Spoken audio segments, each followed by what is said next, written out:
Hello everyone, welcome to new another class. I hope সবাই অনেক ভালো আছো।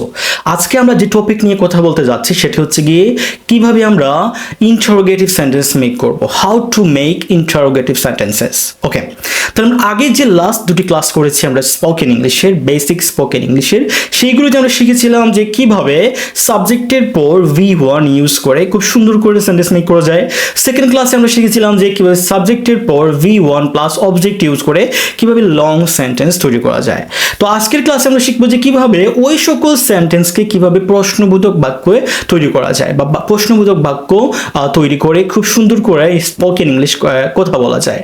তো আজকে চলো আমরা ক্লাসটা শুরু করে ফেলি। Let's get started.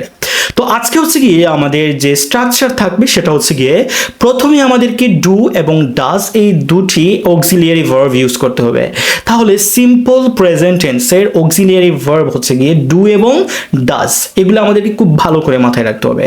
তাহলে কি আমরা খুব সুন্দর করে বুঝতে পারলাম যে স্ট্রাকচার হচ্ছে গিয়ে প্রথমে আমাদের লাগবে কি অক্সিলিয়ারি ভার্ব, কোনগুলো? ডু ভার্ব, যে ডু অ্যান্ড ডাজ এই দুইটির মধ্যে একটি, ঠিক আছে।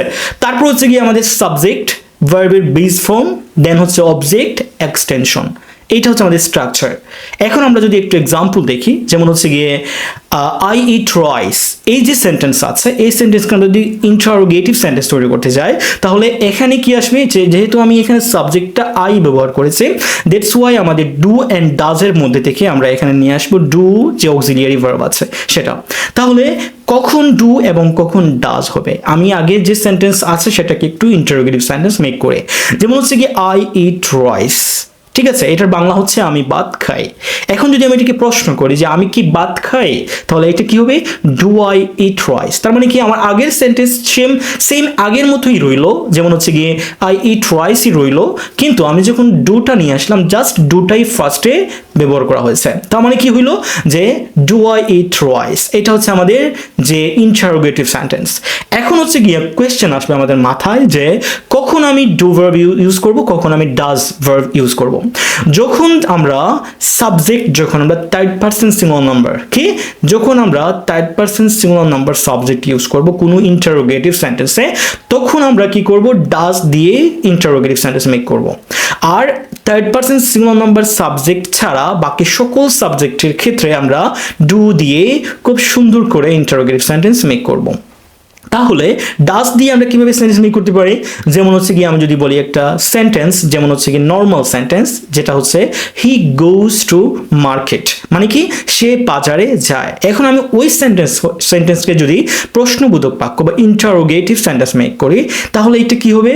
যেহেতু আমার সাবজেক্টটা হচ্ছে গিয়ে হি গোজ টু মার্কেট, যেখানে সাবজেক্ট হচ্ছে third person singular number, that's why আমরা এখানে কি ইউজ করব?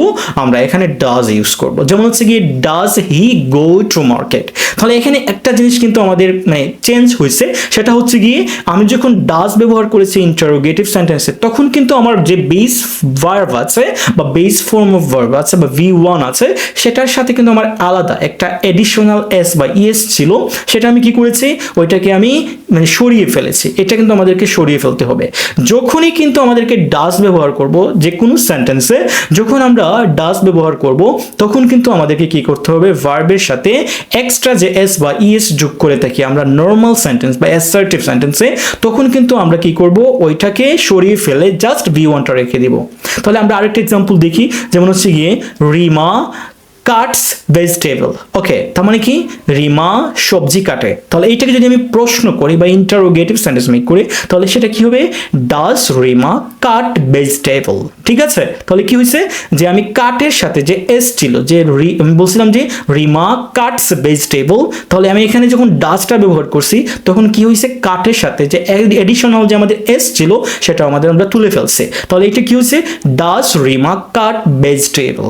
তাহলে আমরা খুব সুন্দর করে বুঝতে পেরেছি যে কিভাবে ইন্টারোগেটিভ সেন্টেন্স মেক করতে হবে সিম্পল প্রেজেন্ট টেন্স দিয়ে, এবং কখন আমরা ডু এবং ডাজ ইউজ করব। আই থিঙ্ক খুব ভালো করে বুঝতে পেরেছো আজকে ক্লাস। নেক্সট ক্লাসে আমরা আরও অন্য ধরনের টপিক নিয়ে চলে আসবো। ততক্ষণ ভালো থাকবা। যদি ক্লাস ভালো লাগে অবশ্যই ফ্রেন্ডসদের সাথে শেয়ার করবা এবং অবশ্যই ফলো এবং সাবস্ক্রাইব করবা যেখান থেকেই দেখে থাকো।